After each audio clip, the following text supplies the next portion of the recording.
বাংলাদেশ সফরে আসছে দক্ষিণ আফ্রিকা ক্রিকেট দল। অক্টোবরের মাঝামাঝি সময়ে দেশের মাটিতে পৌঁছানোর কথা রয়েছে তাদের। এর আগেই সফরের নিরাপত্তা ব্যবস্থা পর্যবেক্ষণ করছে আফ্রিকার একটি চৌকস প্রতিনিধি দল। চট্টগ্রামের জহুর আহমেদ চৌধুরী স্টেডিয়াম ঘুরে দেখার পর সোমবার তারা পরিদর্শন করে মিরপুর শেরেবাংলা ক্রিকেট স্টেডিয়াম। ঘরের মাটিতে আসন্ন দক্ষিণ আফ্রিকা সিরিজের শঙ্কা দূর করতে কাজ করছে বিসিবি। দক্ষিণ আফ্রিকাকে নিরাপত্তা নিয়ে চিন্তা মুক্ত রাখতে সোমবার প্রতিনিধি দলের সামনে বিশেষ মহড়া দিয়েছে বাংলাদেশ সেনাবাহিনী। এ বিষয়ে সোমবার বিকালে গণমাধ্যমের মুখোমুখি হয়ে ক্রিকেট পরিচালনা বিভাগের ম্যানেজার শাহরিয়ার নাফিস জানান, সবকিছু বিবেচনায় সন্তোষ প্রকাশ করেছে প্রতিনিধি দল।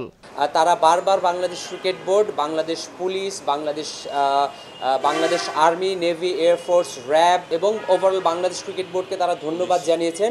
এত অল্প সময়ের মধ্যে এতগুলো আয়োজন আমরা করতে পেরেছি এবং আমার তাদের সাথে কথাবার্তা বলে বা তাদের আচার আচরণ যেটুকু মনে হয়েছে তারা বেশ সন্তুষ্ট।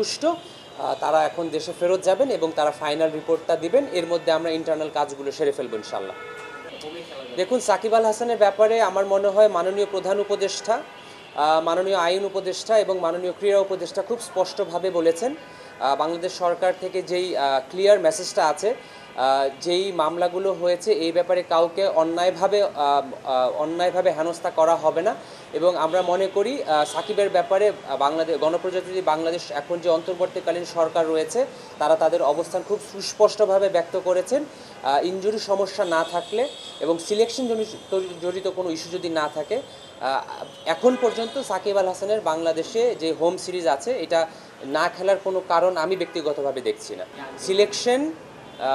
সিলেকশন কমিটির দায়িত্ব, সামনে এই সিরিজের সিলেকশন যখন হবে তখন সিলেক্টররা টিম যখন ঘোষণা করবেন তখন কোন প্লেয়ার থাকবেন বা কোন প্লেয়ার থাকবেন না সেটা সম্পর্কে আমরা জানতে পারবো এবং অলরেডি আমাদের এখন যে অন্তর্বর্তীকালীন সরকার রয়েছেন মাননীয় উপদেষ্টাগণরা তাদের মনোভাব এবং সরকারের মনোভাব সুস্পষ্টভাবে প্রকাশ করেছেন। আমি ব্যক্তিগতভাবে কোনো সংশয় দেখছি না। এছাড়াও যে কোনো বড় টুর্নামেন্ট বা সিরিজের আগে বিসিবি এমন মহড়ার আয়োজন করে থাকে।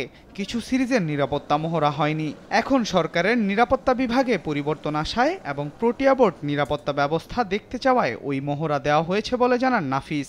এটা বাংলাদেশ ক্রিকেট বোর্ড যখনই কোনো খেলা আয়োজন করে এই প্রোগ্রামটা আমাদের একদম রেগুলার প্রোগ্রাম থাকে। হয়তো বিগত 5-7 বছরে যেহেতু প্রয়োজন হয় নাই, এটা আমরা অনুশীলন করি নাই, এটা আমরা অনুশীলন করেছি এবং ওরা যেহেতু সার্বিকভাবে আমাদের নিরাপত্তা ব্যবস্থা, নিরাপত্তা অ্যারেঞ্জমেন্টটা দেখতে চেয়েছিল, এটার পার্ট হিসেবে আমরা শো করেছি। আগামী 16 অক্টোবর বাংলাদেশ সফরে আসার কথা দক্ষিণ আফ্রিকার। 18 থেকে 20 অক্টোবর অনুশীলন করবে প্রোটিয়ারা। 21 অক্টোবর সিরিজের প্রথম টেস্ট খেলবে দুই দল। চট্টগ্রামে 29 অক্টোবর হবে সিরিজের দ্বিতীয় test. Al Mahmud Fahim, sports desk, দেশ টিভি।